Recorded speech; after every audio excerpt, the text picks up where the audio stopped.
What's up friends, it's Megan. Welcome back to my channel. Today we are discussing all of the books I read in April. I would say April was the biggest reading slump for me. I think I only read like 18 maybe books, and it was mostly graphic novel, manga, or audiobooks. I did not really read hardly any physical books. But without further ado, let's jump into what I read. So as I said, a lot of what I read this month was manga, and for me that was actually finishing the Fruits Basket manga series.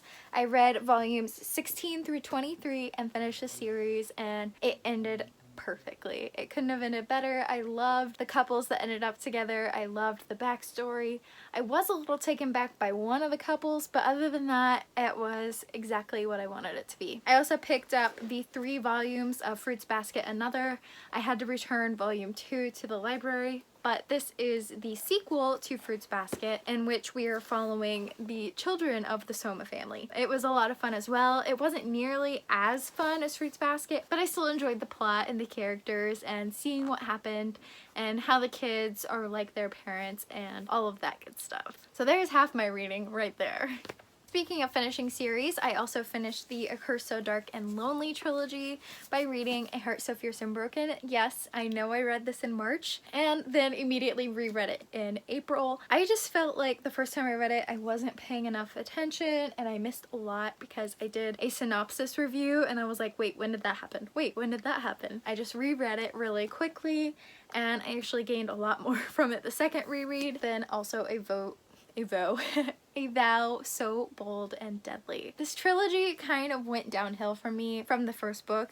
The first book was never really my favorite, but I kept wanting to give it a try because it was slow in the beginning for me but really picked up at the end. So I really wanted to keep reading because Gray was one of my favorite characters. However, I just felt like the characters really lost their character arcs throughout the series and the plot got really convoluted and it didn't feel like the same story almost. So I am going to unhaul these, and unfortunately it's not the best, but they will go to a loving person. I also did the audiobook of An Enchantment of Ravens by Margaret Rogerson. This also wasn't my favorite. I have very mixed feelings about it. I loved the characters, I loved the idea of the plot, but I don't know if I really liked the execution of the plot and the idea of the book because the pacing was just a little off for me.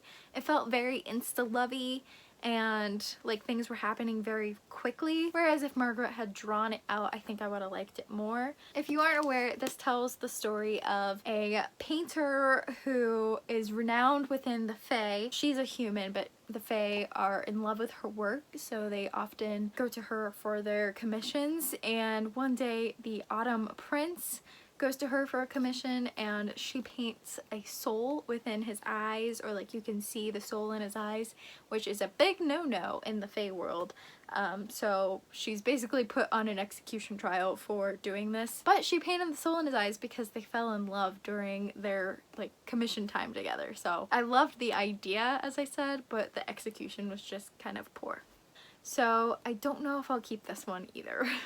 And finally, for my I don't know if I'm going to keep it, I've already unhauled it and I read A Song Below Water by Bethany C. Morrow, I believe it was. A Song Below Water is about 2 sisters who are somewhat sisters but not really, but they pretty much are sisters at the same time. I know, makes sense.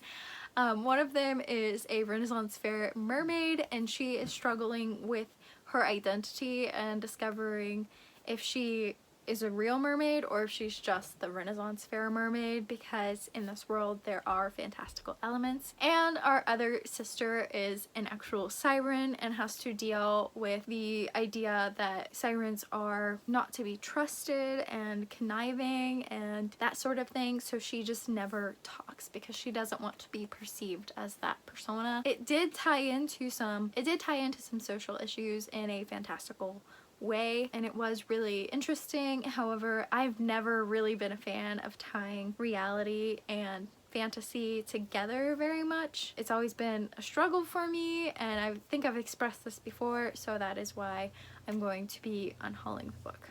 Next, I did a reread of Six of Crows, which is one of my favorite books of all time, and I enjoyed this reread just as much, if not more. I absolutely am in love with these characters and cannot wait to get to Crooked Kingdom. And my next two books were my last two and my favorites. I did the tangent audio / physical read of Gemini. In this we are following Hannah and Nick. Hannah is the daughter of like the head of the space station, and Nick is a drug dealer and happens to be Hannah's drug dealer.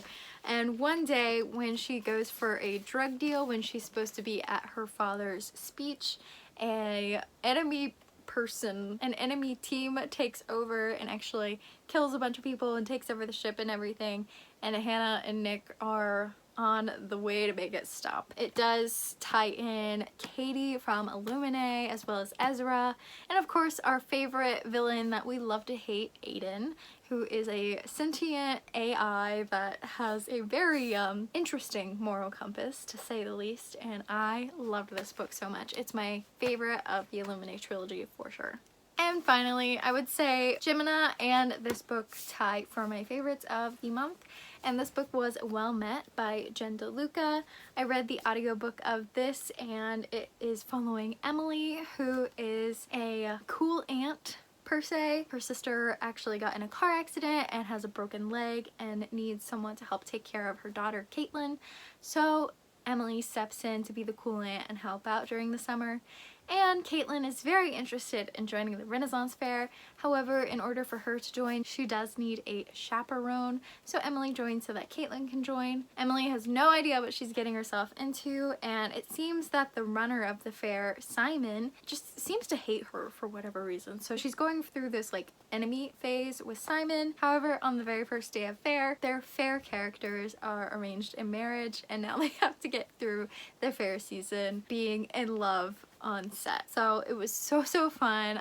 It made me absolutely want to join a Renaissance fair after reading it, and Emily is one of my favorite characters that I've ever read. She was so relatable. She's like exactly my age and is going through a lot of the same things I'm going through in life right now. So this might be like a new comfort read for me. I love this book. Absolutely 5 stars. So those were my books for the month. Thank you guys so much for watching. Let me know down below what you guys read in April, and I'll check in with you in my next video. Bye everyone!